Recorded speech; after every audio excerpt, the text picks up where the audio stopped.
Welcome to the modular online training program conducted by SEAMEO Regional Training Center in Vietnam, SEAMEO RETRAC. My name is Chiao Lu, Program Officer for International Development of SEAMEO RETRAC, and I will be the moderator for today's section. About our modular online training program, or MOTP.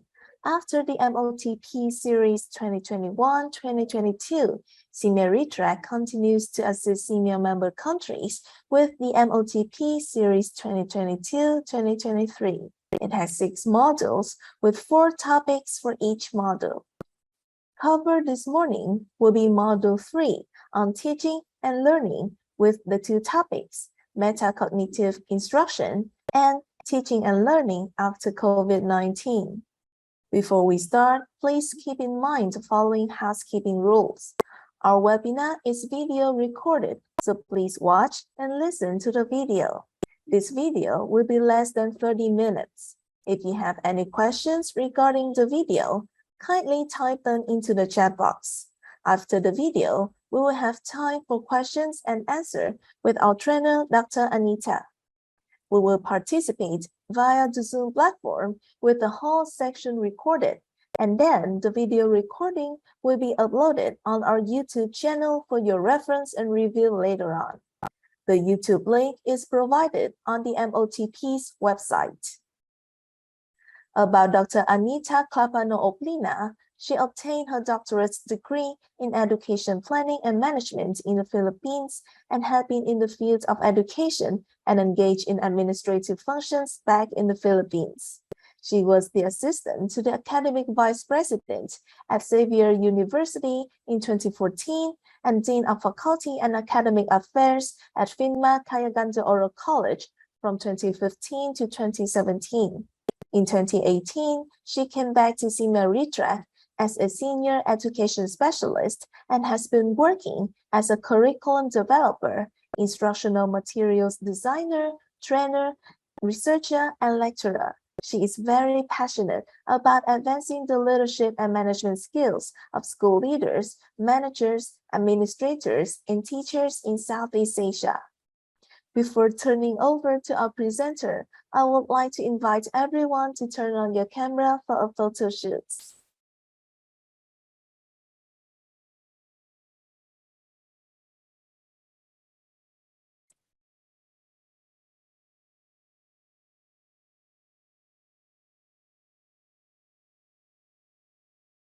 Thank you. So we will take 3 shots. For a first photo, for a second one, and for our final one. Thank you very much, everybody. And now I would like to invite Dr. Anita to have some words with our dear participants. Okay, first of all, thank you so much for your introduction, Ms. Chow. And I would like, at this point in time, really to thank our participants for having with us today. Thank you so much. You know, I am so glad to meet you again in this webinar. And hopefully, we will be having a very enriching interactions, you know, after we watch the video. Because again, this is a recorded video. I hope that you will be kind of free in sharing your thoughts and ideas, and asking questions, and probably making some comments so that each of us will be able to learn from one another. Again, thank you so much for being with us today. At this point in time, we are going to watch the video. As mentioned, we have 2 lectures today, 2 topics. We have Metacognitive Instruction and Teaching and Learning after COVID-19. We will start from Metacognitive Instruction.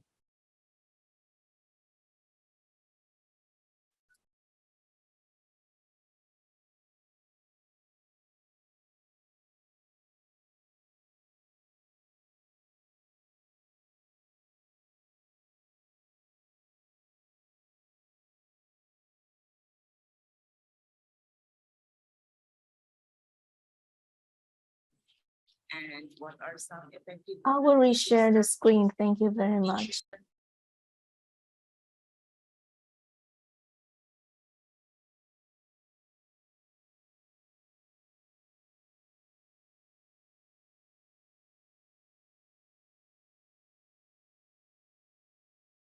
Hi everyone, welcome back to our Module 3, Teaching and Learning.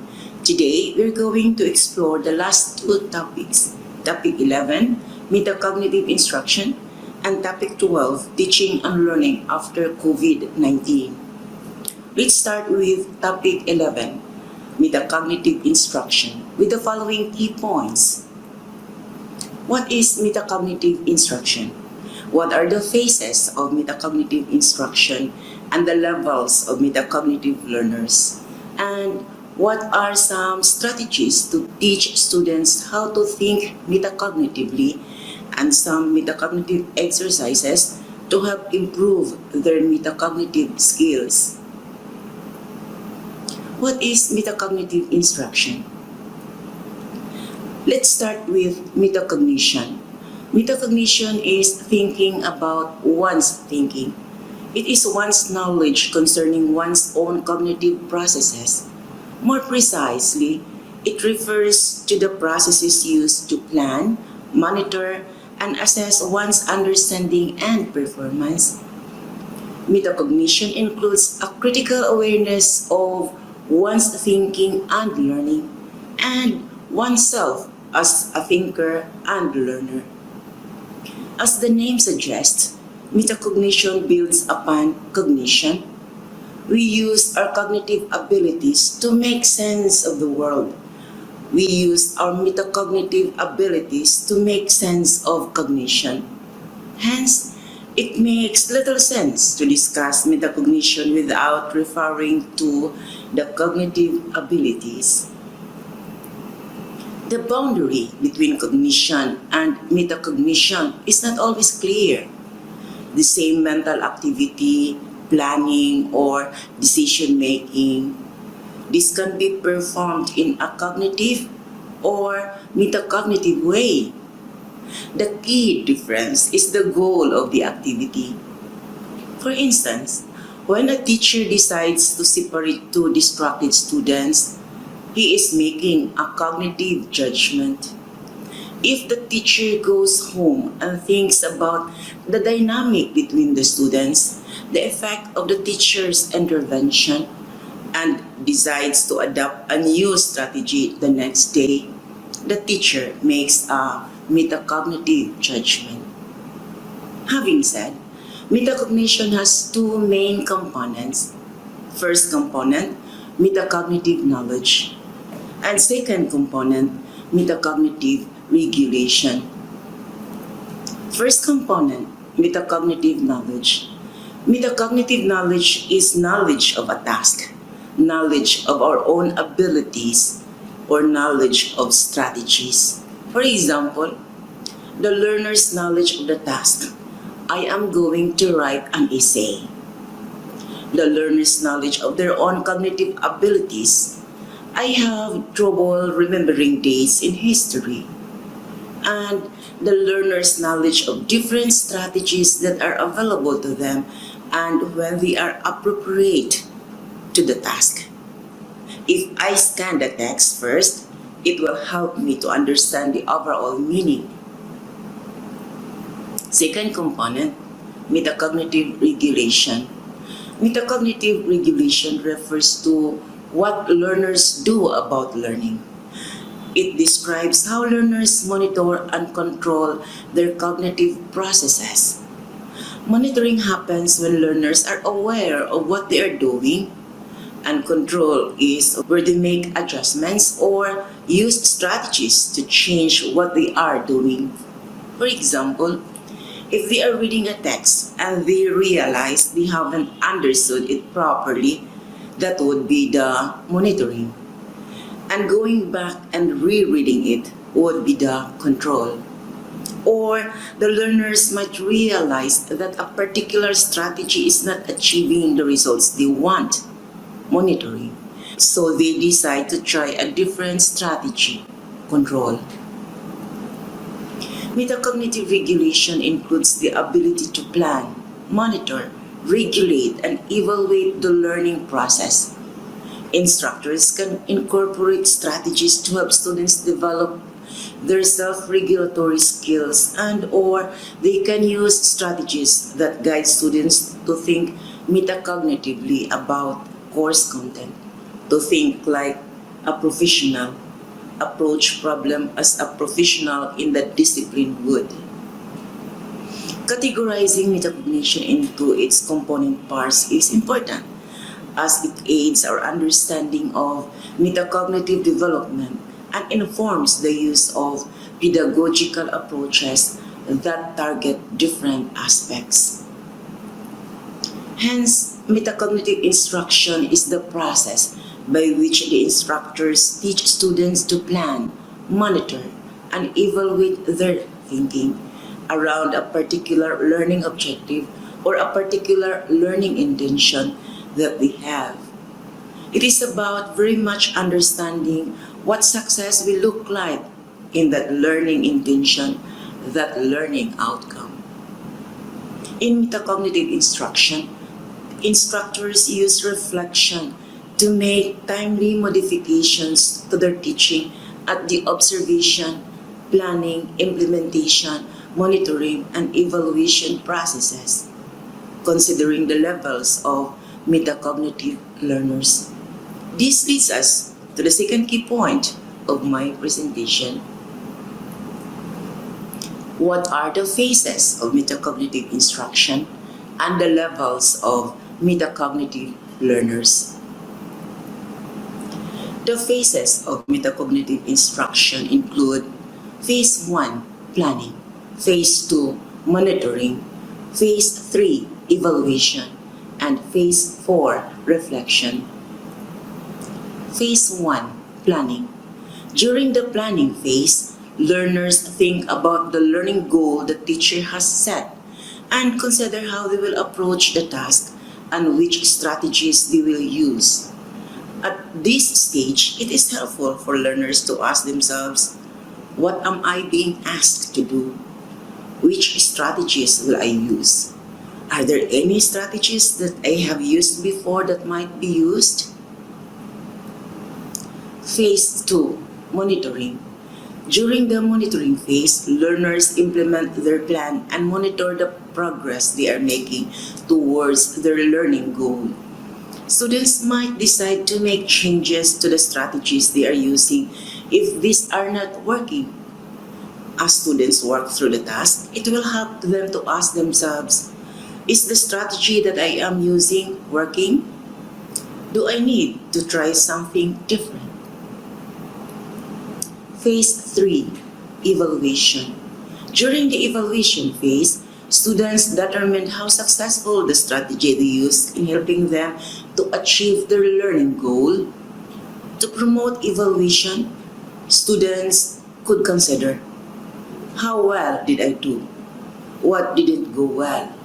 What could I do differently next time? What went well?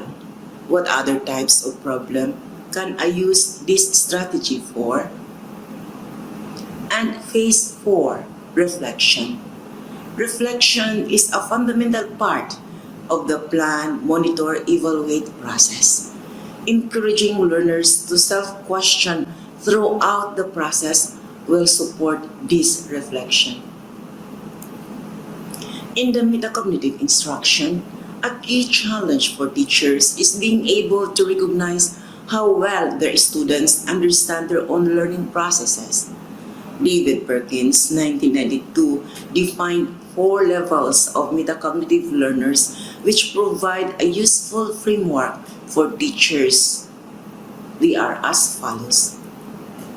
Level 1, tacit learners. Level 2, aware learners. Level 3, strategic learners. And Level 4, reflective learners. Level 1, tacit learners. Tacit learners are unaware of how they think and learn. They do not think about any particular strategies for learning and merely accept if they know something or not. They will very likely have barriers in the way of their own progress and development. Level 2, aware learners. Aware learners know about some of the kinds of thinking that they do, such as generating ideas, finding evidence, comparing and applying outcomes, but it's not strategic in their own thinking. Their thinking is not deliberate or planned. The barriers to learning in the form of misconceptions are prevalent, and these learners do not work hard to overcome them. Level 3, strategic learners. Strategic learners can organize their thinking by using problem solving, grouping and classifying, evidence seeking, and decision making, and other kinds of cognitive strategies. They know and apply the strategies that help them learn. They are successful when the task or activity is known to them and is able to select an appropriate approach based on prior understanding and knowledge. However, in a new situation or context, they can be lost. And level 4, reflective learners. Reflective learners are not only strategic in thinking, but are able to reflect upon their own thinking in progress, pondering strategies and revising them appropriately. They thrive in the unfamiliar or unknown. They actively learn from failure or setbacks. They have developed a considerable degree of resilience and determination. Once teachers have identified where their learners are in the continuum of tacit to reflective, they can apply their support accordingly. Good teachers are highly metacognitive. They reflect on their expertise and teaching and refine their pedagogy accordingly. This takes us to the last key point of my presentation. What are some strategies to teach students how to think metacognitively and some metacognitive exercises to help improve their metacognitive skills? Some metacognitive strategies include mnemonics, thinking journals, reciprocal teaching, metacognitive talk, and exam wrappers. Mnemonics. A mnemonic is an instructional strategy designed to help students improve their memory of important information. This technique connects new learning to prior knowledge through the use of visual and/or acoustic cues. The basic types of mnemonic strategies rely on the use of keywords, rhyming words, or acronyms. Teachers may develop mnemonic strategies or have students come up with their own. For example, the name McHale can aid the recall of the different forms of energy: mechanical, chemical, heat, atomic, and light electrical, or a visual reference to aid recall, such as hands to remember the number of days for each month of the year. Thinking journals. Keeping a thinking journal can be a highly effective way for learners to develop their ability to plan, monitor, and self-evaluate. A thinking journal is a powerful active learning tool that helps students to reflect on how they think. In addition, a thinking journal can encourage learners to explore, question, connect ideas, and persist with their learning. The journal can be used in many ways, including to record ideas from a lesson, film, presentation, etc., to summarize and restate the main ideas of a book, film, etc., to reflect upon and connect the ideas presented to other domains of knowledge. Reciprocal teaching. Reciprocal teaching is a strategy used to develop reading comprehension. This is one of the most well-known reading interventions that uses a metacognitive approach. This involves teachers working with small groups of students and modeling the use of 4 key strategies that support reading comprehension, questioning, clarifying, summarizing, and predicting. The students are then asked to teach these strategies to other students. Metacognitive talk. Metacognitive talk could be related to metacognitive regulation. It involves students saying out loud what they are thinking while they are carrying out a task. Learners talking out loud is sometimes viewed by teachers to be an annoyance or a distraction in the classroom. However, talking out loud can help learners to focus and monitor their cognitive processing, as well as helping them to develop a deeper understanding of their own thinking processes. At the planning stage, the learners can ask themselves questions such as, what do I know about this topic? Have I done a task like this before? What strategies worked last time? While monitoring their progress, the learner can ask, how am I doing? What should I do next? Should I try a different strategy? When evaluating their performance, the learner can ask, how well did I do? Did I get the results I expected? Is there anything I still don't understand? What could I do differently next time? Some students may have become unused to talking out loud to themselves in the classroom. In order to introduce them to this strategy, the teacher can model metacognitive talk by working through a task or activity out loud.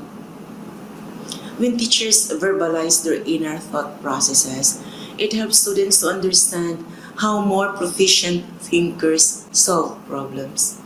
This can then be extended by encouraging the students to think out loud, both with the teacher and among themselves. And exam wrappers. Exam wrappers are worksheets containing reflective questions that help learners to review their performance in a test or exam. Exam wrappers can be given to learners both before and after they receive the results of the test and feedback. Worksheets handed out before receiving feedback prompted the learners to reflect on how they prepared for the exam, including the study strategies they used. After receiving the test feedback, the learners may ask to review the feedback to categorize any errors made and discuss how they can prepare differently for the next assessment. Now, let's look into some exercises to develop the metacognitive skills of the students. Some metacognitive exercises to develop students' metacognitive skills include Exercise 1, Reading with a Purpose. Exercise 2, Thinking about the self-assessment process.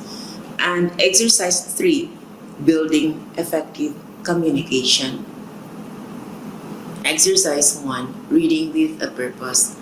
The goal of this exercise is to help students to learn how to learn about their own learning and how to make adjustments to learn more effectively. This process, called metacognition, has been shown to improve students' success in all sorts of ways, including boost in reading comprehension, exam performance, and problem solving. Metacognitive students are effective as learners because they plan for success, monitor their progress, and make adjustments when needed. Instructions. This exercise must be done in conjunction with reading assignment. It comes in two parts. Answer the first set of questions before students do the reading, and the second after students have completed the reading. Part 1. Complete before students do the reading. What is your approach to completing assigned readings? Do you have a particular reading strategy? If so, please describe how it works. In your experience, how do reading assignments differ in different classes?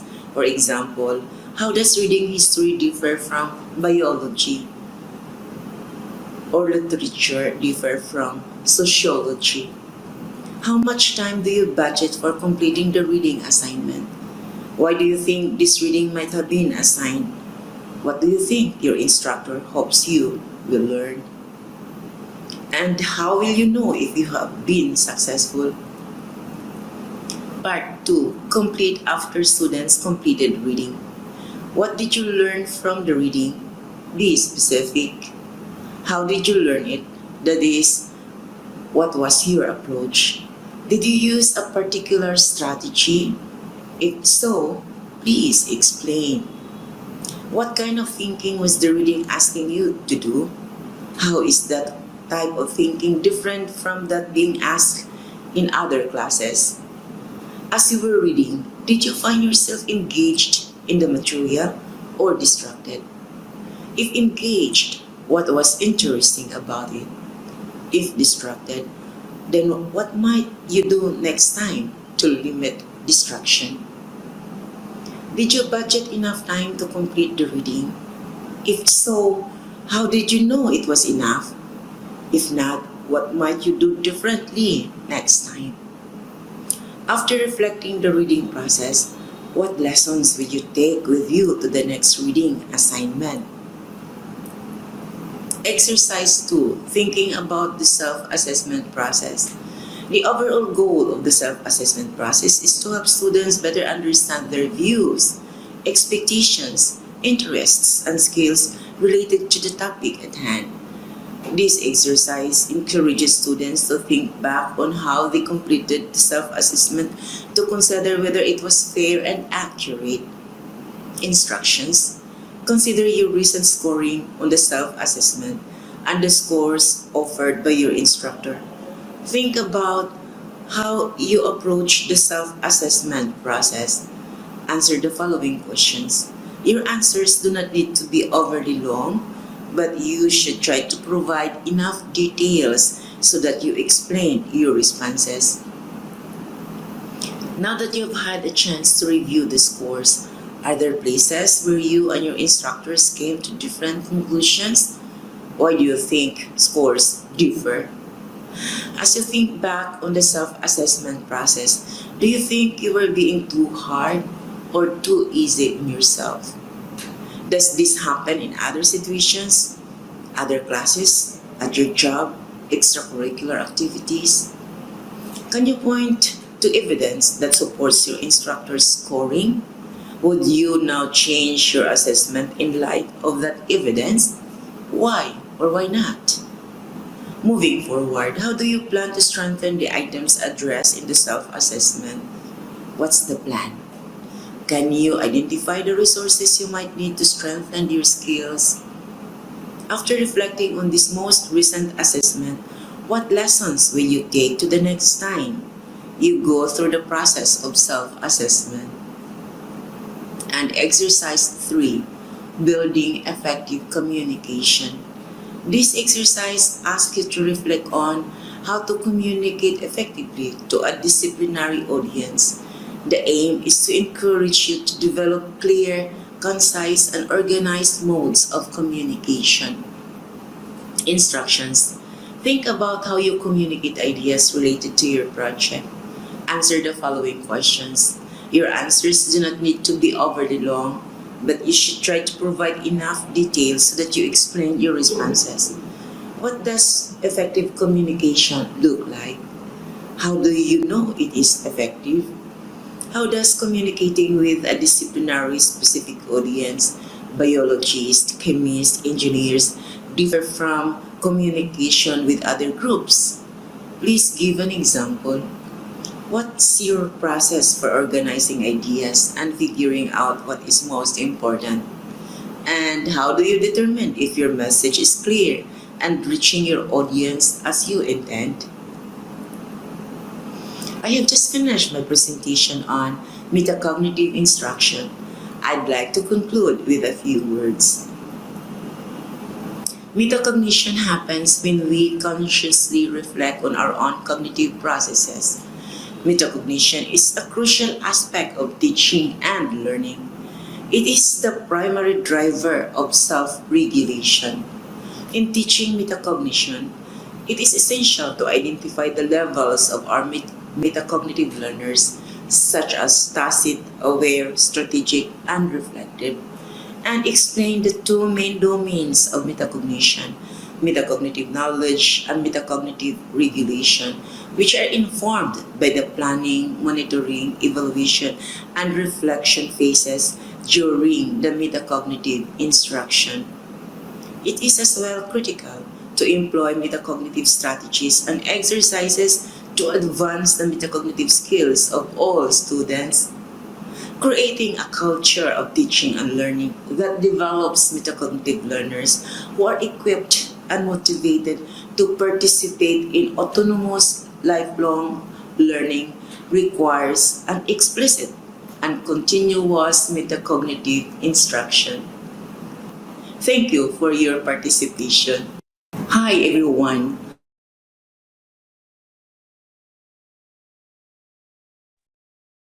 Thank you very much for a wonderful video.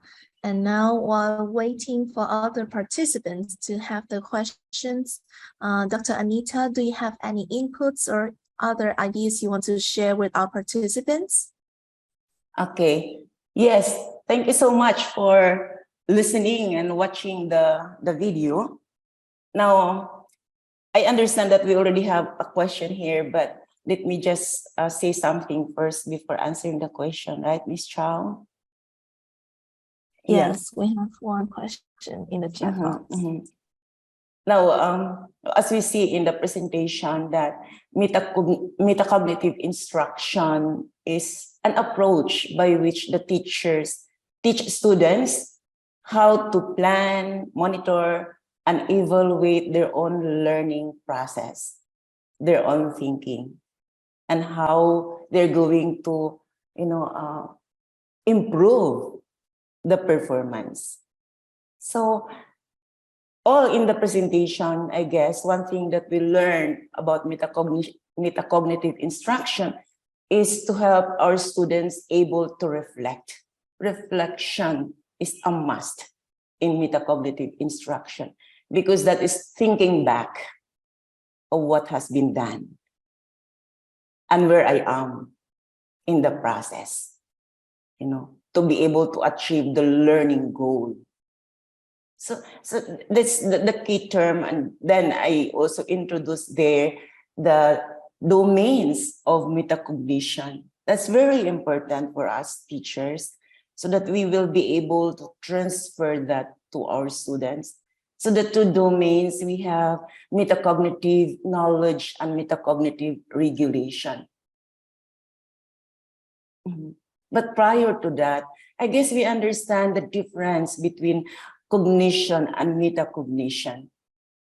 It's quite, interesting. And I know you know it already, but it's good to recall, to refresh our mind. So we see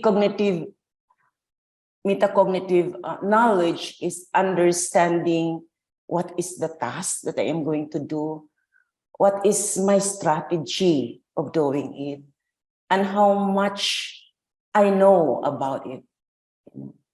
And then we have this metacognitive regulation. It's a kind of controlling and regulating. So we have two very important processes in the metacognitive regulation. We have the monitoring and control. I think that's quite clear in the presentation. So, but then we move on to study on the phases of metacognition or metacognitive instruction.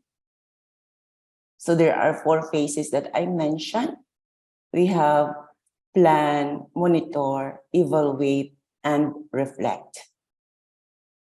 But we teach students on this one. We teach students how to plan, how to monitor, how to evaluate, and of course, how to reflect to become metacognitive learners. That's quite interesting to know the different levels of our metacognitive learners. Our students, where are they belong? Who are our tacit learners? Who are our aware learners? who are our strategic learners, and who are our reflective learners. And then we can design our teaching, our pedagogy accordingly. Because we would like them to become reflective learners, highly metacognitive learners. That would really be a help to them to become successful in whatever area in life that they would like to be, about their plans, their future, and living a good life. So that's what I would like to share with you. Now we have here a question from Owen Lava. Very interesting question. Thank you so much for this one. The question is, how can we use effective questioning to develop metacognition and higher order thinking? I would say effective questioning is a kind of question that is understandable on the part of the students. Understandable, not too difficult, yet challenging. For me, that is what effective questions would mean. They must be the questions that would engage students to learn, that would engage students to be very dynamic and enthusiastic to learn more.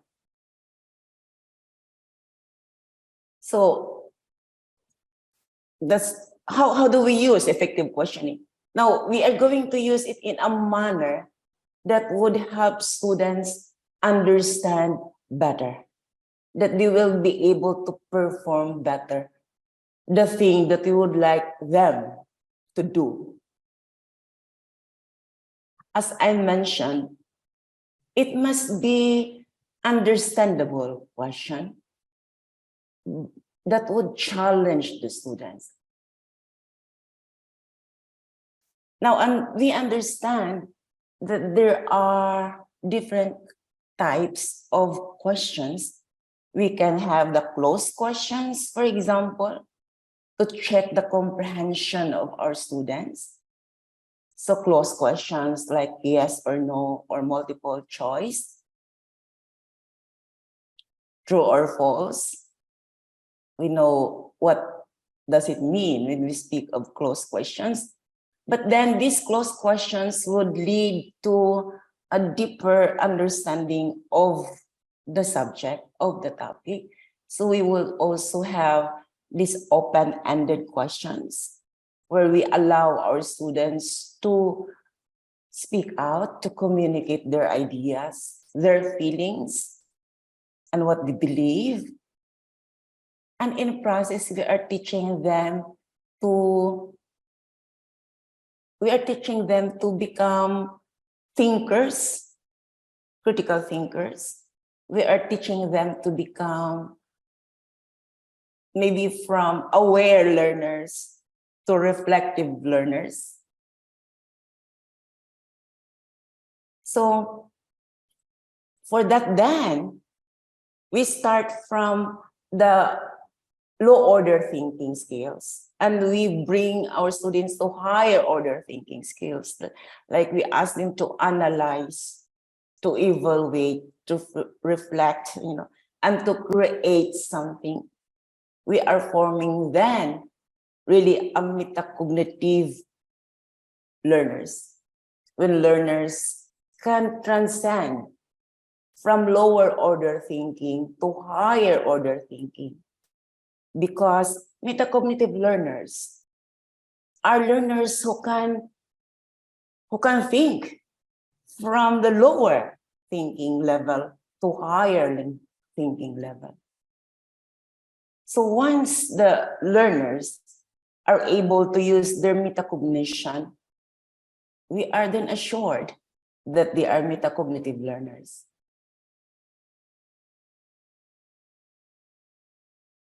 And we know the different kinds of questions or types of questions, right?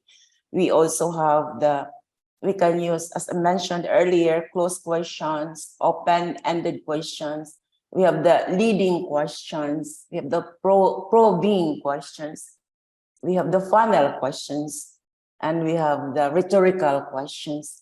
So we can employ different types of questioning to be able to help our students develop higher order thinking skills so that they will become a metacognitive learners who are able to reflect back their experiences, who can monitor, evaluate their own thinking processes.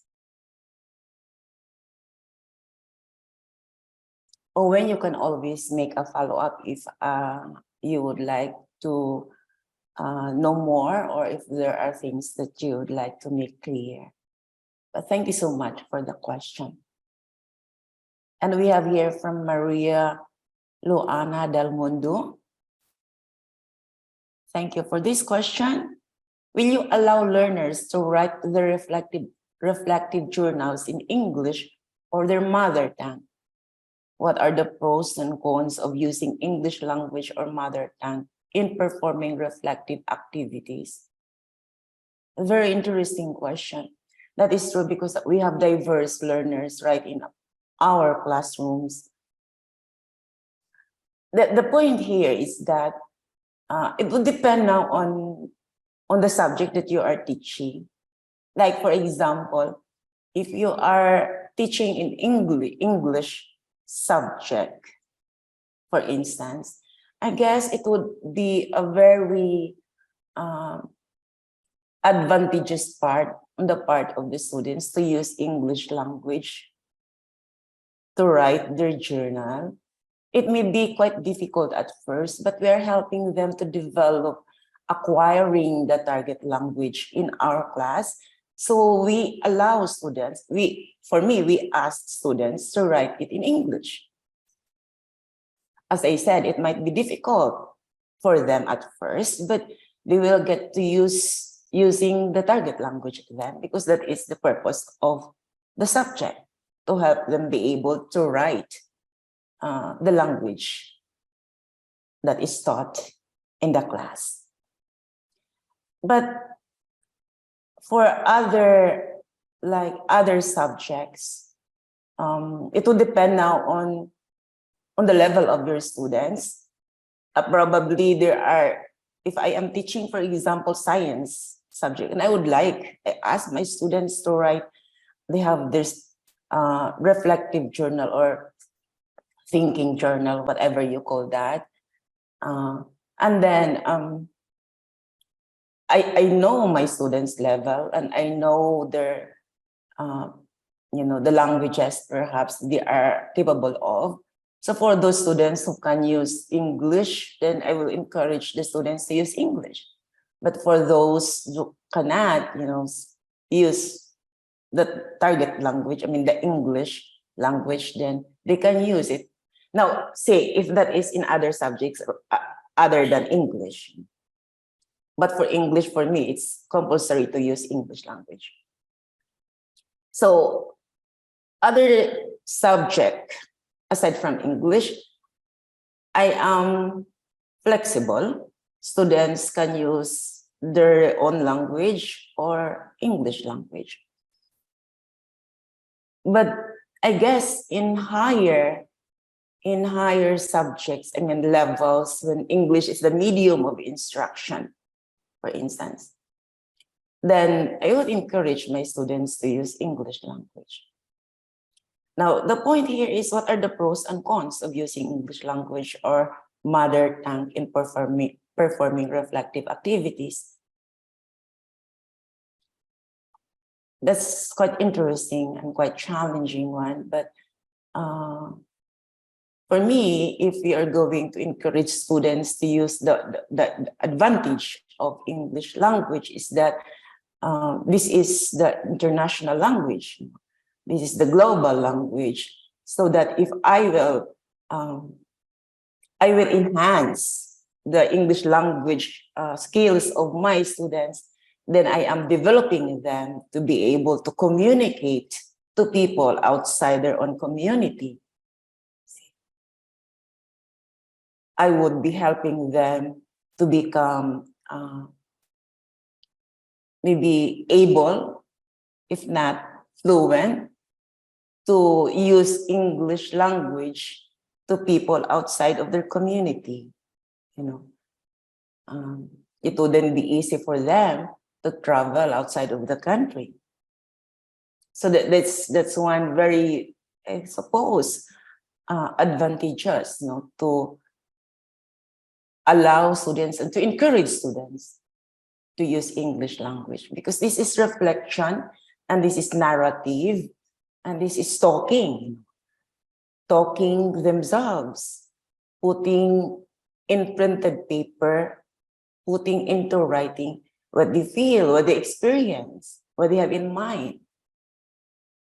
So that's quite, I would say, interesting if they could use English language, especially now that the globe is just, you know, or the world is just a village. Like going in and outside of the country is, I would say, very convenient this time. And also, you see, when we conduct research, for example, we use English language. English language is very accessible, you know, online. If we are going to do research and other things, then we're helping students to perform well if we are encouraging them to write in English. But the negative then is that they might not be able to express themselves clearly in English because of the limited vocabulary in English. That's another thing that we are going to consider as well. So in that case, they can use bilingual language. It will be then the resourcefulness and the creativity of the teacher and how the teacher will be able to do it.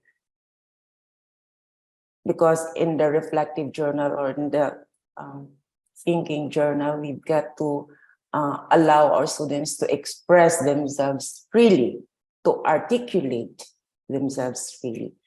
So that would then be really a challenge of the teachers.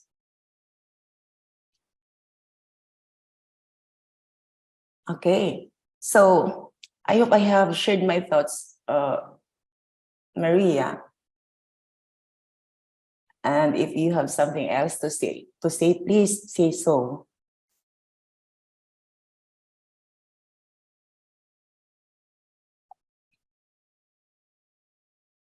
Okay, so we have here from Norvin.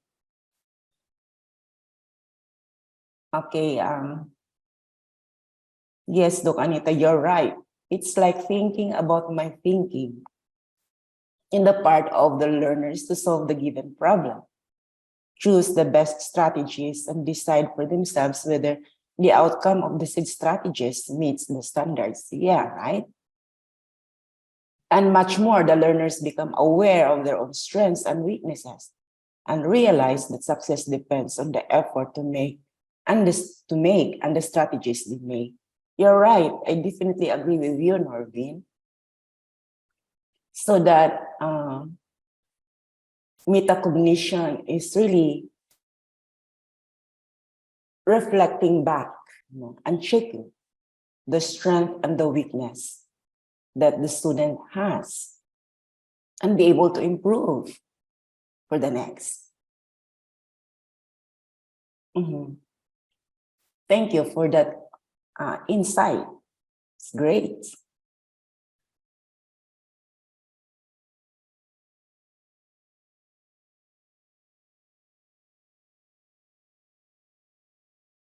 Okay, so I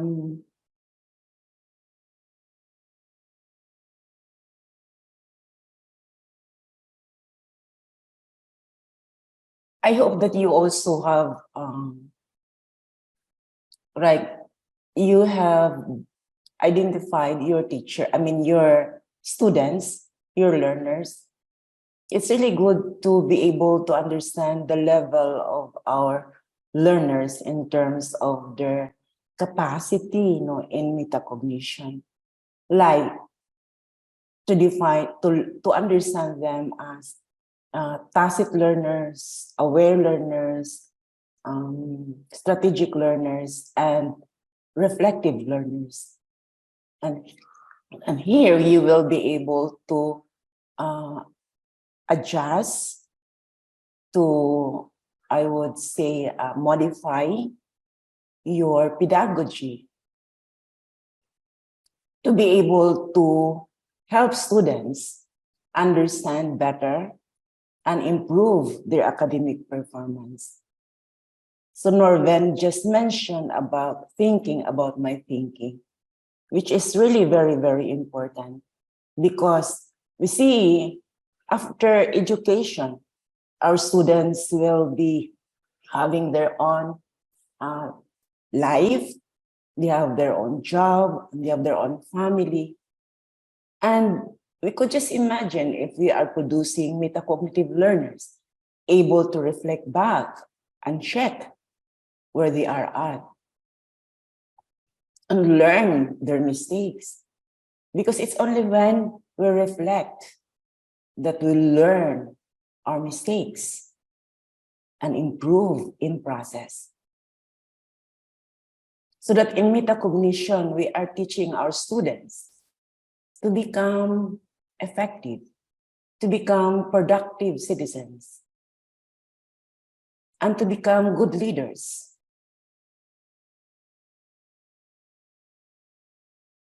And I am hoping that we teachers are really highly metacognitive learners as well. Because we see, we learn in the process. Teachers learn. You see, learning is an ongoing process. It's a lifetime process. We are learners in our own way.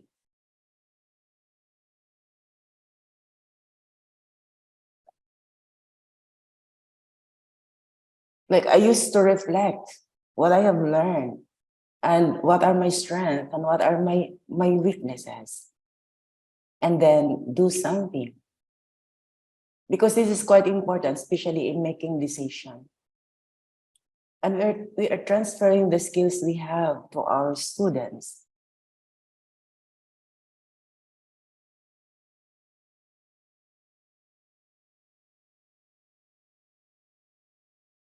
But metacognition is really crucial in teaching and learning.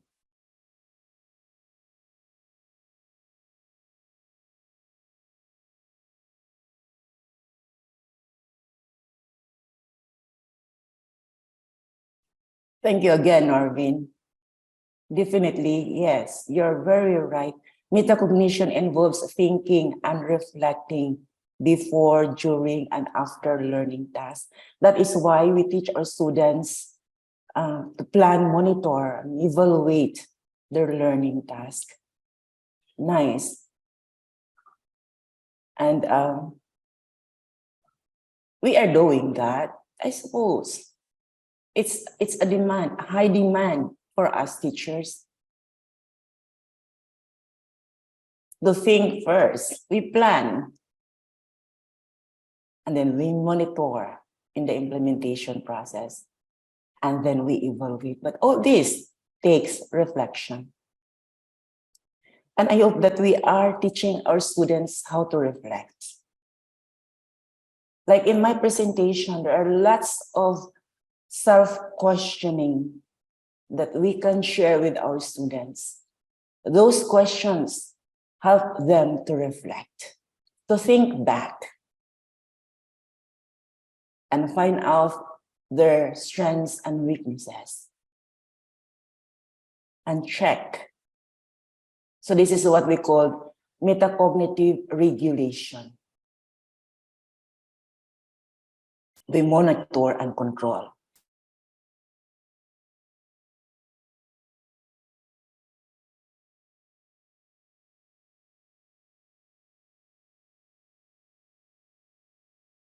Thank you so much also, Owen. Such a wonderful insight.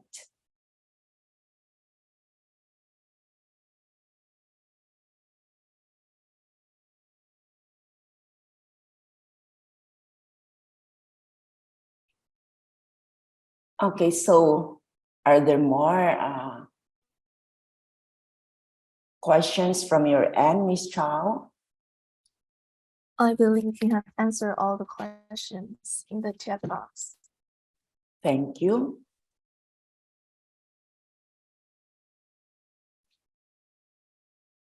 So if there are no more questions or insights, maybe we can end this session, right?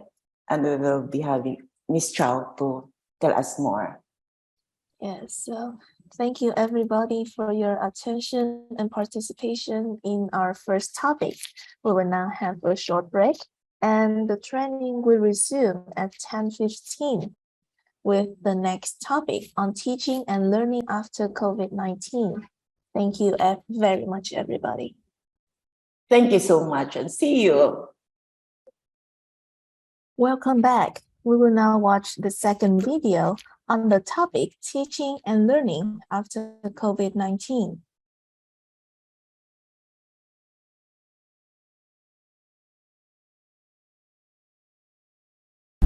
Welcome to the second topic of today's session, topic 12, teaching and learning after COVID-19. We're going to explore the following key points. How can the school address the learning losses from COVID-19 school closures? How could the teachers rebuild student engagement after COVID-19? And what are some effective online teaching strategies that teachers can take back into the classroom? How can the school address the learning losses from COVID-19 school closures? The Council of the Great City Schools presents 6 strategies to address unfinished learning from COVID-19 school closures. These strategies include the following. Strategy number 1, stick to grade level content and instructional rigor. Strategy number 2, focus on the depth of instruction, not on the pace. Strategy number 3, prioritize content and learning. Strategy number 4, ensure inclusion of each and every learner. Strategy number 5, identify and address gaps in learning through instruction, avoiding the misuse of standardized testing. And strategy number 6, capitalize on commonalities, not differences. Strategy number 1, stick to grade level content and instructional rigor. Given the length of time and learning lost since schools were closed, districts may be tempted to quickly test students upon their re-entry, finding their academic deficits and reteach or remediate. These approaches result in student disengagement with school and larger inequalities in access to grade-level instruction and educational opportunities. Instead, school and district curriculum directors should keep the focus on grade-level content and rigor, addressing learning gaps as needed within the context of grade-level work. In reading, for instance, when students stumble over new words or have difficulties comprehending a text, do not resort to less demanding or simpler materials or presume that struggling students need remedial practice on basic reading skills. Teachers should take the time to discuss the material, provide scaffolded support on how to discern the meaning of words in context, and provide students opportunity to share their thoughts and opinions with their classmates. This will guarantee that students continue to engage with challenging and engaging grade-level text and content. This daily re-engagement of prior knowledge within the context of grade-level assignments will result in greater functional learning over time than if we rely on watered-down instruction or attempt to reteach topics out of context. Strategy number 2, focus on the depth of instruction, not on the pace. Districts should resist the urge to rush to fill in all the learning gaps from the previous school year. To cover all of this information quickly, you'll have to rush ahead of many students, leaving them behind and discouraged. It will also give students a steady diet of curricular junk food, like shallow engagement with the content, low standards for understanding, and low cognitive demand. These are all bad learning habits to pick up at a time when social emotional well-being, agency, and engagement are more important than ever. Instructional haste may eclipse the patient work of building academic character and motivation. Educators need to remain focused on the learning that could and should be happening today, and not to be distracted by how to catch students up. These distractions shift the attention from just-in-time learning to just-in-case teaching. Just-in-case teaching wastes time teaching content and skills from earlier grades, just in case students need it for grade-level work. Just-in-time concentrates time expenditure on needs that actually come up during grade-level work. In other words, taking the time to provide patient, in-depth instruction allows for issues related to learning loss to arise naturally when dealing with new content, allowing for just-in-time instruction and re-engagement of students in the context of grade-level work. Strategy number 3, prioritize content and learning. To provide sufficient time for the above described in-depth instruction and just-in-time learning, curriculum leaders will need to articulate the district's instructional priorities for schools and teachers. That is, what is most important to teach within the major curricular domains at each grade level. Teachers must determine where to put their time and energy, what areas may be eliminated, and where they should teach merely to the level of awareness to free up time for priority. What is most essential demands more time, and instructors must have the freedom to provide appropriate feedback and enable time for constructive struggle, which is a very different proposition than simply providing a superficial right or wrong. Prioritizing content and learning does not imply that students would lose critical knowledge or that their education will be less diversified or rich. Every topic in a district's curriculum includes a number of related ideas, skills, and applications. Just because a topic is significant does not mean that every underlying or related skill or idea is essential to a student's overall grasp of that topic. Strategy number 4, ensure inclusion of each and every learner. While school closures have impacted all students, some students, such as students with disabilities, students with learning or attention issues, economically disadvantaged students, foster children, and homeless youth are disproportionately affected by school closures and the unanticipated rush switch to distance learning.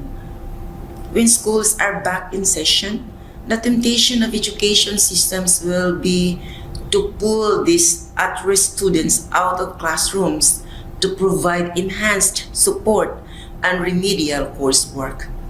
But now, more than ever, it is essential to ensure that each and every student has equitable access to engaging grade-level content and instructional rigor.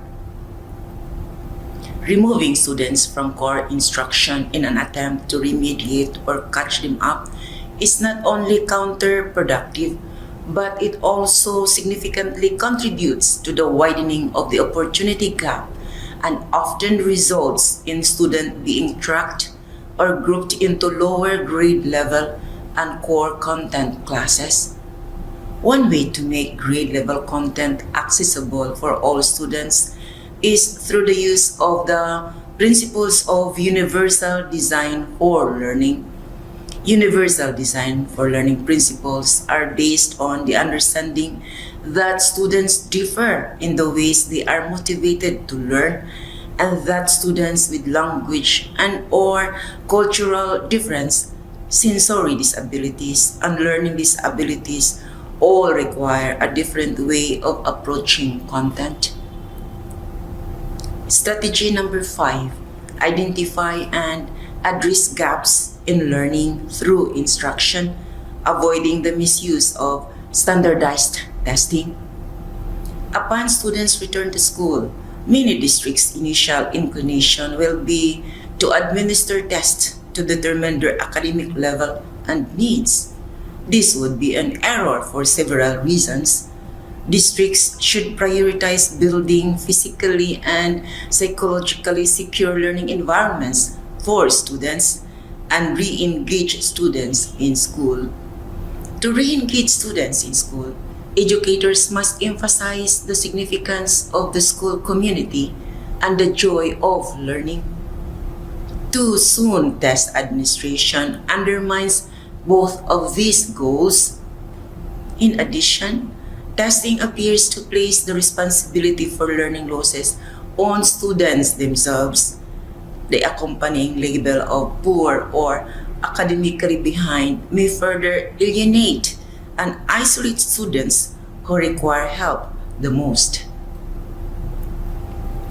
Teachers should employ assessments as a broad temperature check a few weeks into the school year, which is when they are typically administered in a normal school year. But it is more important than ever to ensure that students have had an initial period of a few weeks to reacclimate to the school setting, and that teachers are given careful guidance on what the data means and what it doesn't, and how the results should drive instruction. And strategy number 6, capitalize on commonalities, not differences. It is important to recognize that the prolonged interruption in schooling will have affected some children more than others. Students didn't just lose academic learning during the pandemic. Some lost family members. Others had caregivers who lost their jobs and sources of income. And almost all experienced social isolation. Those issues must be recognized, and schools need to attend to the emotional well-being of students as they re-engage them in academic content. However, whatever differences exist in the experiences and resulting academic needs of students during this crisis must not be the starting point for instruction when the schools reopen. Rather, educators should capitalize on the shared experience of living through a pandemic as a learning opportunity. The virus, school closures, and social distancing have created new common experiences that can serve as the basis for work across subjects in the first weeks of school. The assignments associated with this real-world learning opportunity should emphasize improving the quality of what students produce during collaborative feedback and revision cycles. Having said, let's move on to the second key point of my presentation. How could the teachers rebuild student engagement after COVID-19? Anthony Hamlet, Superintendent of Pittsburgh Public Schools, shares with us a few practices for teachers and administrators to consider to re-engage students. They are as follows. Encourage collaboration. Prompt students to take ownership. Infuse a real-world impact into lessons. offer sustained virtual opportunities, and conduct engagement check-ins. Encourage collaboration. Students reunite with their classmates upon returning to school. Instead of allowing interaction to detract from course content, instructors may harness this energy. Group projects and paired learning opportunities enhance collaboration and restore social norms after a period of isolation. It's all right to begin modestly. Think, Pair, Share has been deemed effective by several educators. Students reflect on their learning, discuss it with a classmate, and then present their conclusions to the entire class.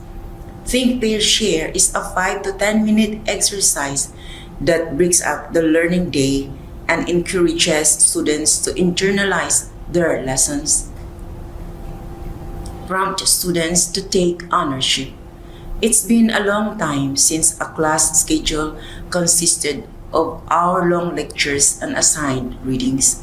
Nowadays, education experts and teachers understand students need greater stimulation to avoid drifting off mid-lesson.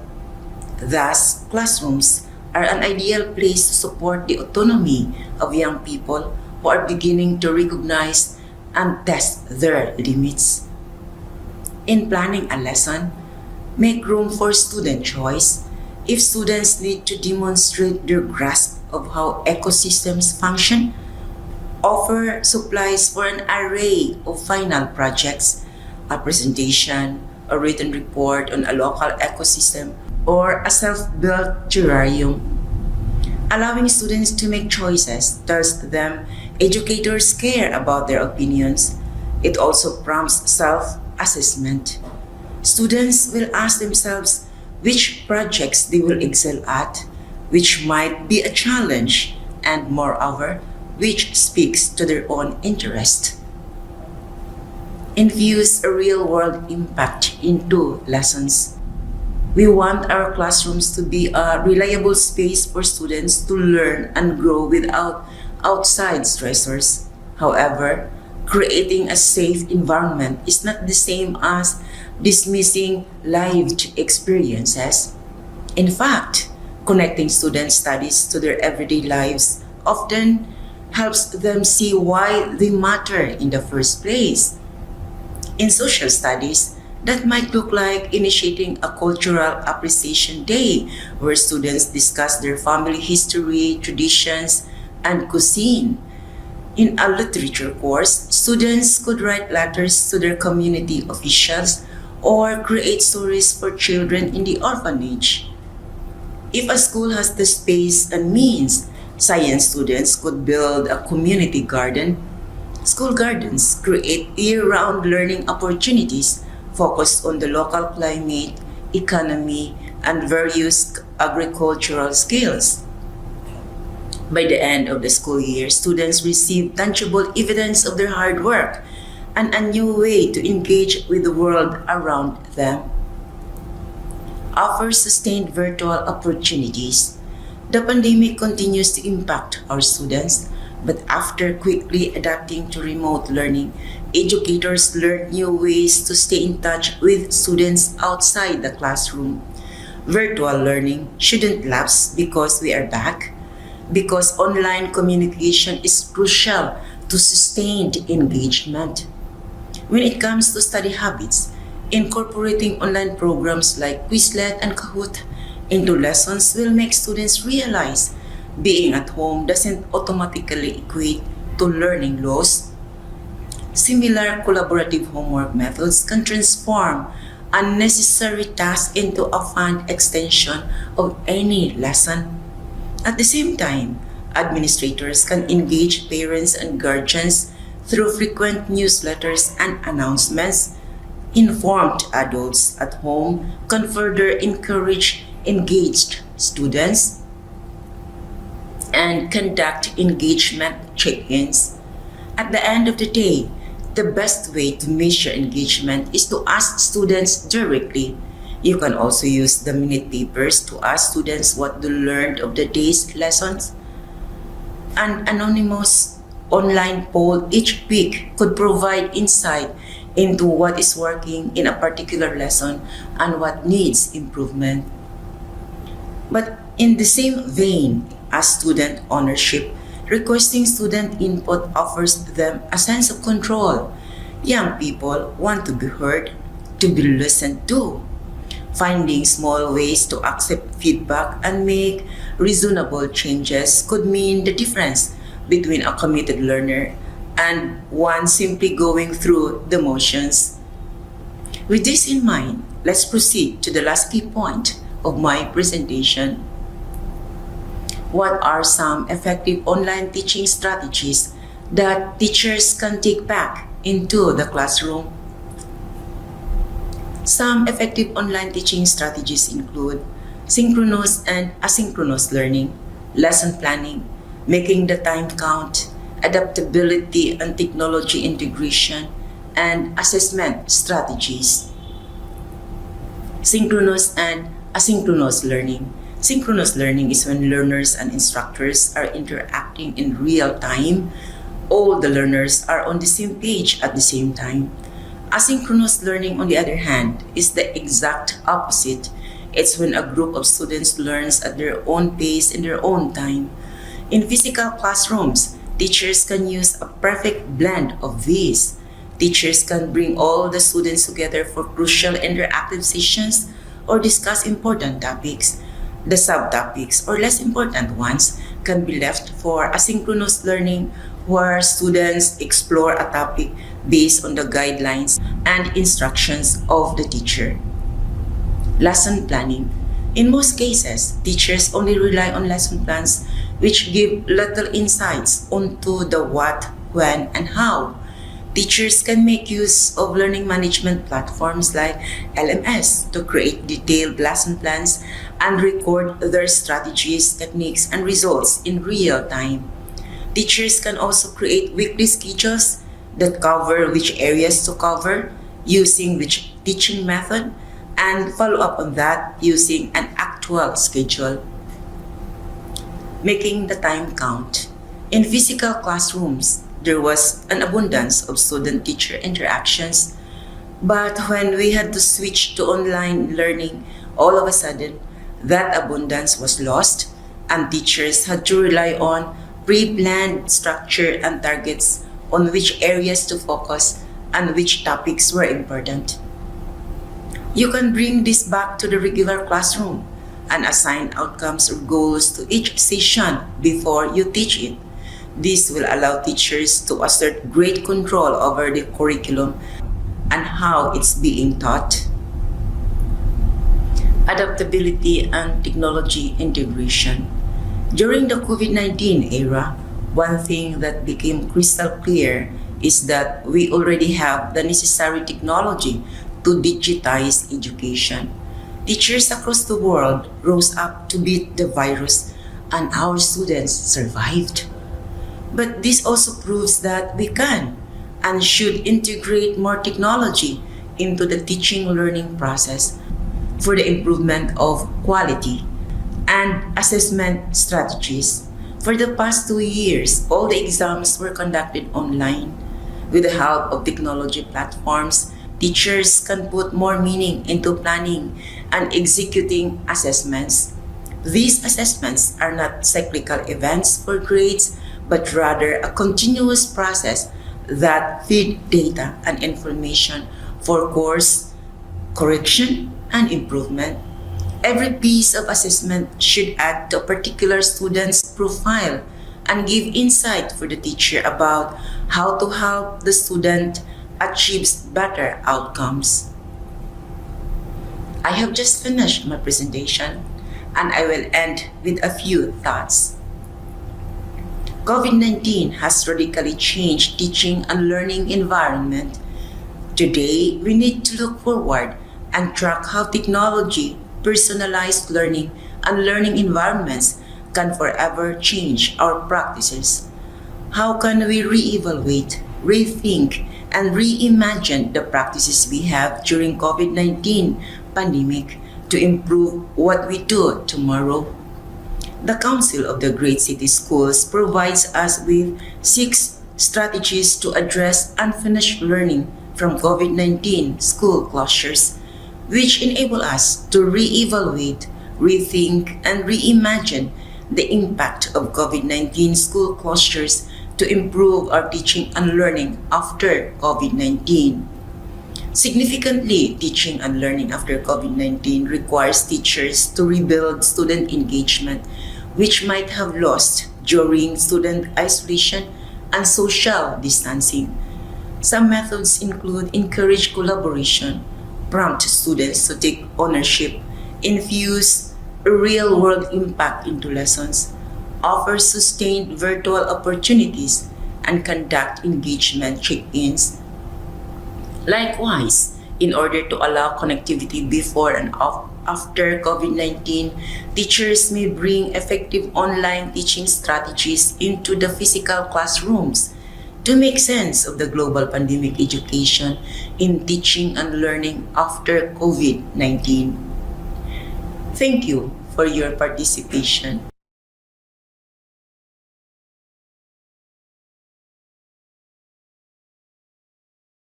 Thank you very much for the video. And now we're having the Q&A section regarding our video on teaching and learning after COVID-19.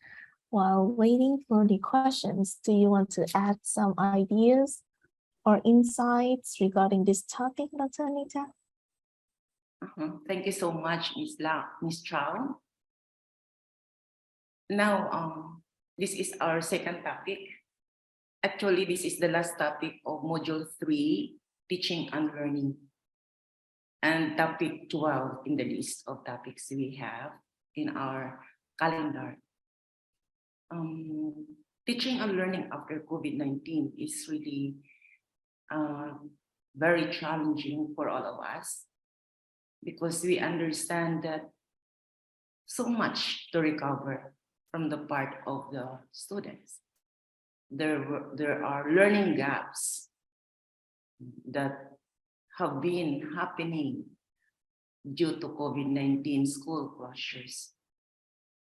With that in mind then, as I prepared this video, I was thinking of how can we address these learning gaps. We called it as unfinished learning. We understand so much that during COVID-19, instruction was so confined. Some people say it is instruction in the box. Like, it's so defined, in other words. We only teach what are really very, very essentials, key essentials, competencies.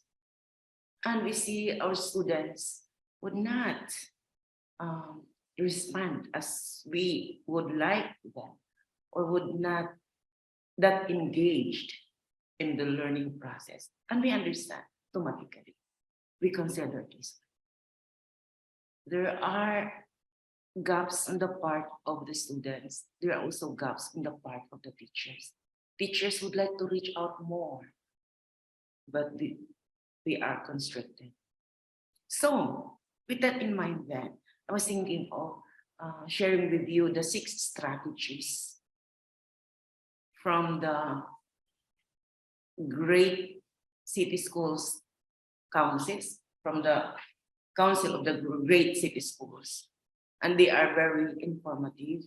And I hope that we'll learn from it, how to deal with and how to recover the losses of our students during the COVID-19 school closures.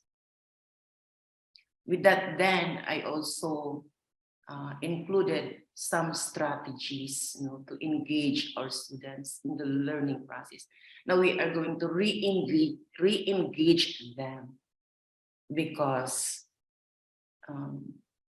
we understand the experiences that we had, our students have in their respective communities or respective families.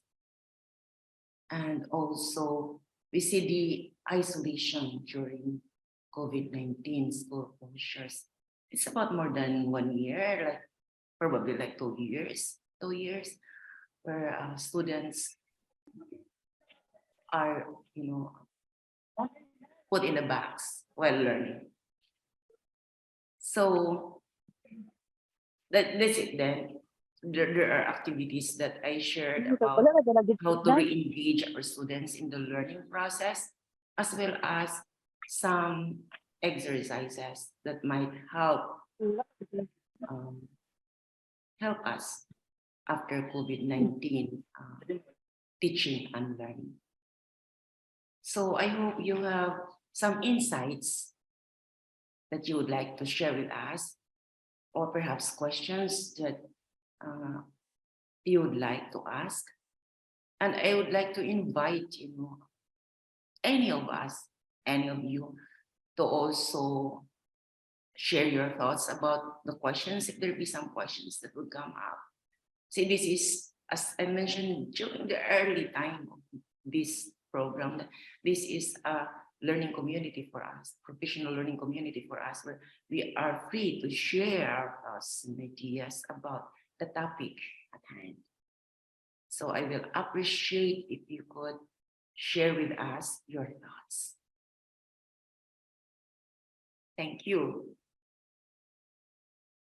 So we have here from Luzette Mijares.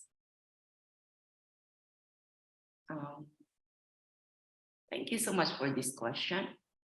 The question is, do you agree on adopting high-flex learning in secondary education? Interesting question. If you ask really, truly about my opinion, I would say yes, I agree. High-flex learning would help, students to be able to participate in the class session. I would say interestingly, and I would say dynamically. Why do I say that? Because I believe that we are having the same understanding of high-flex learning. High-flex learning, as I understand, is also we call as hybrid learning. Am I okay, Luzette? You're referring to hybrid learning, where some of students are in the classroom, physical classrooms, and other students are online. Okay. Now, high-flex learning would allow students who might not be ready to go to school, or maybe feeling sick or get sick, cannot come to school, and they can take the class online. And those who can come to school can take that, in person. Especially at this time when we are still, I would say, recovering from pandemic. This is, I would say, a transition period to fully go into physical classrooms or face-to-face classes. I would say I'll go for it, so that as teachers, you will be able to accommodate all students, those who may not be able or who could not attend to physical classroom, and those who are in the classrooms. So I definitely agree of adopting high-flex learning.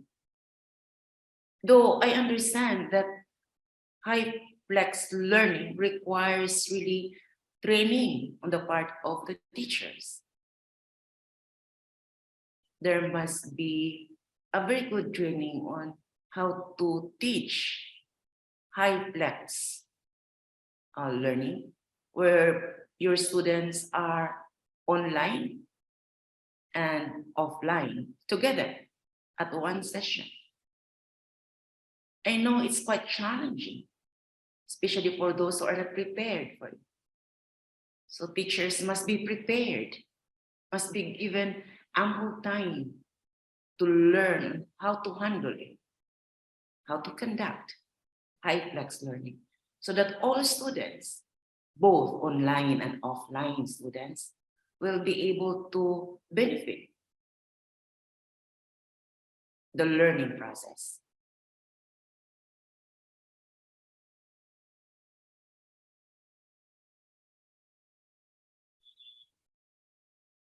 Maybe when the,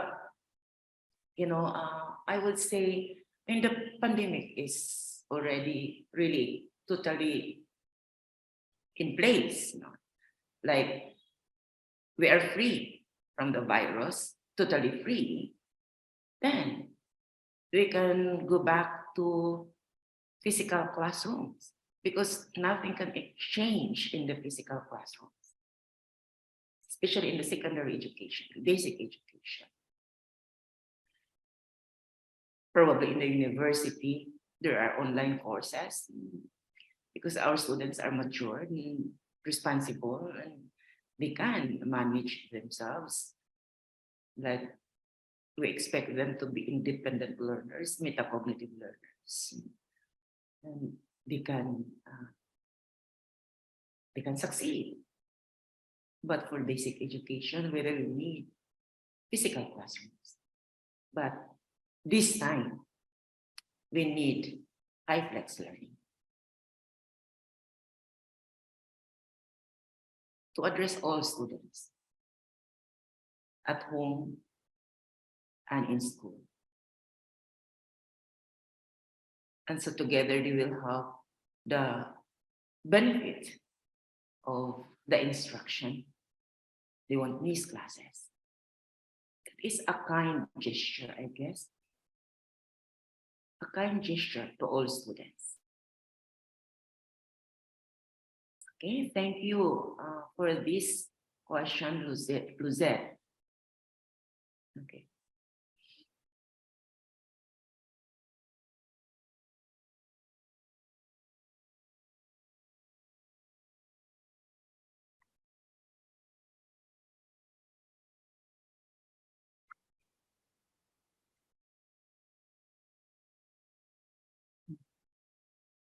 So perhaps others would also like to join. If you have something to share with Luzette about high flex learning, please. The table is open.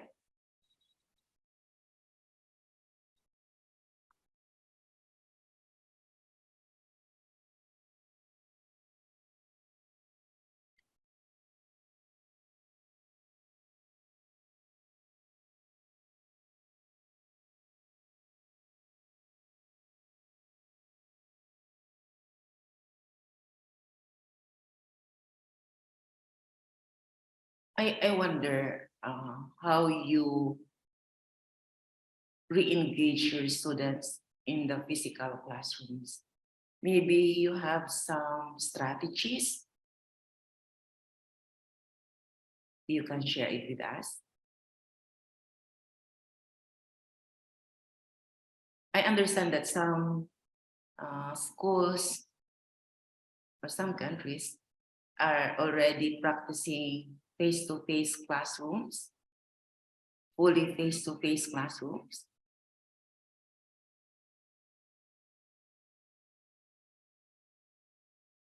I don't know, in Cambodia, do we have Cambodia participant?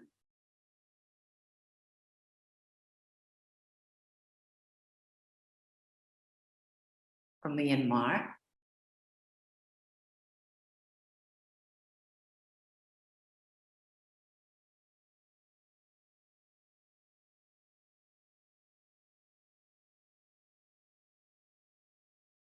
I understand that in the Philippines, we have like, there are days when students come to school and there are days when they are online. Am I correct of my understanding?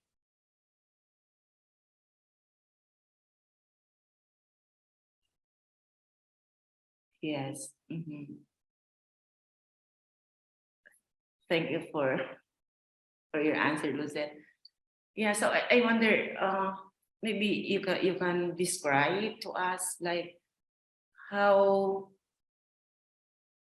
do you assess or how do you engage the learning interest of the students when they come back to school?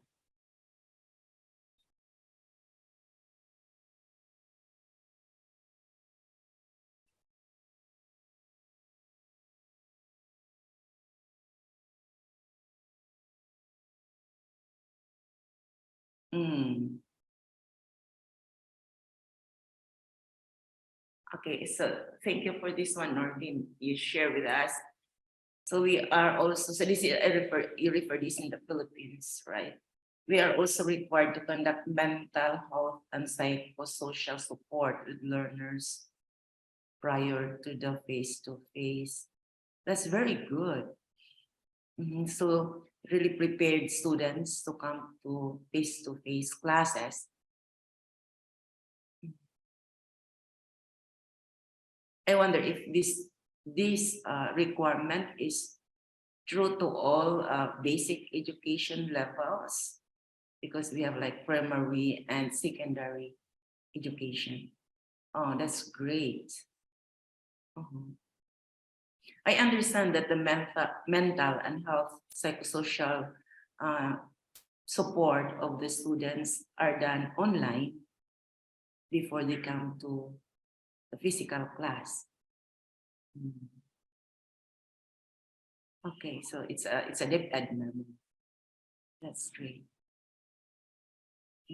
I am interested to also know from other countries what have been done, in order to prepare students to face classes, for example.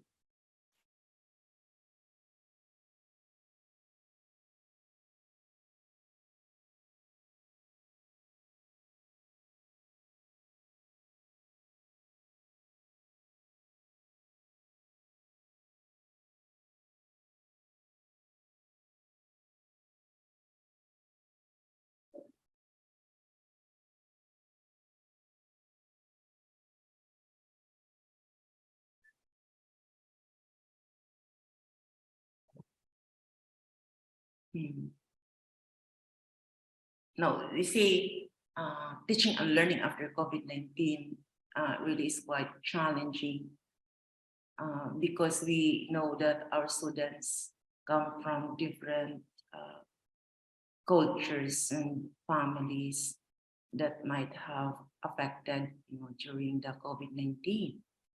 And we are considering their whole makeup, their, of course, their mental and health, as well as their intellectual and the academic and many things, that we have to consider in the teaching and learning process. But we have to be very kind enough for them to be able to help them lift their morale and re-engage their academic interest. And hopefully, we are able to really understand each of our students in process, because the experience of one is different from the other. So here we are going to apply our differentiated instruction, having in mind that student-centered instruction as well, to help our students gain that confidence that might have lost during school closures, and build their emotional stability and their health concerns, that they will find our school a healing, institution in different ways that they have experienced during the COVID-19 school closures.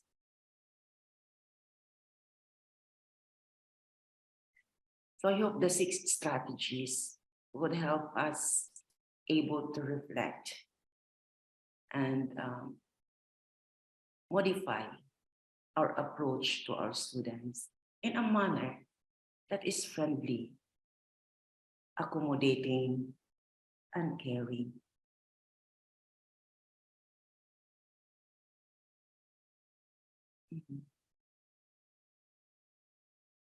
In the university, for example, students more likely would adjust, but still there are students who need our attention, who need our care and understanding. And we should reach out each one.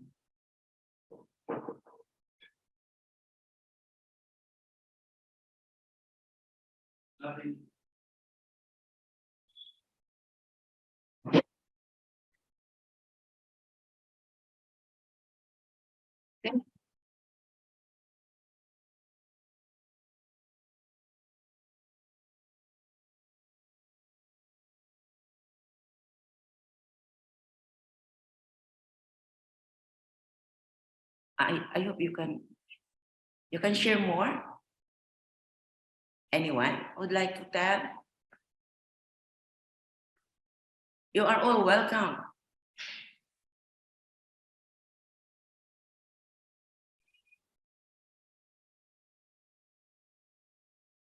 Ms. Chow, do you have some Yes. questions at your end? From my end, you have answered all the questions given. Yes.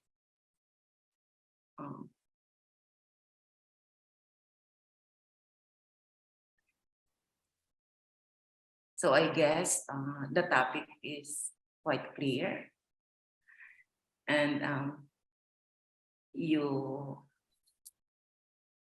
have nothing to say more, or maybe the topic is not that interesting.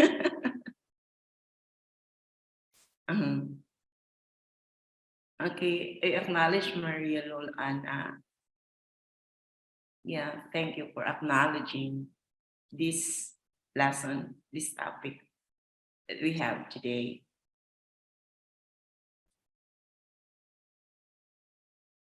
And thank you so much for being with us and having you today.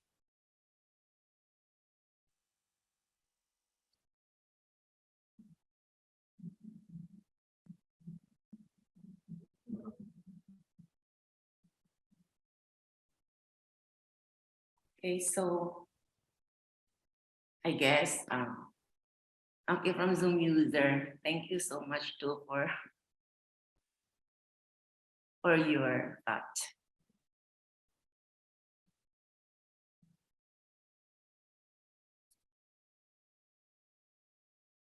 So,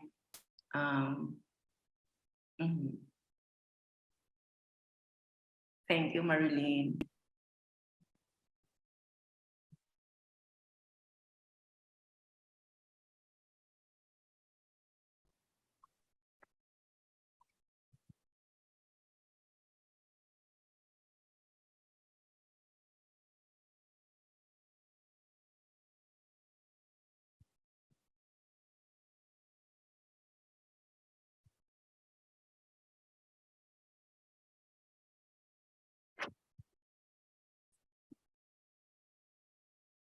Okay, so thank you so much for your thoughts and for attending.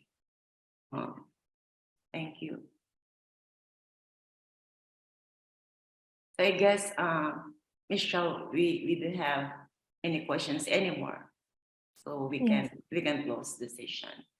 Now, I'd like to close our session today by telling you all that we are very grateful of your continued presence and participation in our modular online training program, which started in May 2021. This month, December 2022, is the 19th month of the program. 19th month of the program. We hope that you have learned something from our program and apply them in your school, in your own context, for school improvement and for student outcomes. Thank you so much for having you with us. And Merry Christmas to all. Thank you. Thank you very much, Dr. Anita, and thank you to all our dear participants also. Before we close our session today, I would like to remind you some important notes. First, all materials and assignments are available on our program's website under the Module 2022-2023 section and are also now shared into the chat box. So please kindly download and save them to your devices. Please complete the assignment on the 2 Google Forms before Monday, December the 26th, and your assignment will be subjected to evaluation before we issue the e-certificate to your email. Second, your name on the assignment will be the one used in your certificate of completion, so please make sure to input it correctly. Finally, please fill in your email in your attendance link for today's section. Thank you very much for your kind support given to this program, and we look forward to meeting you again soon. Thank you very much. Merry Christmas. Merry Christmas, everyone. Thank you for having you with us.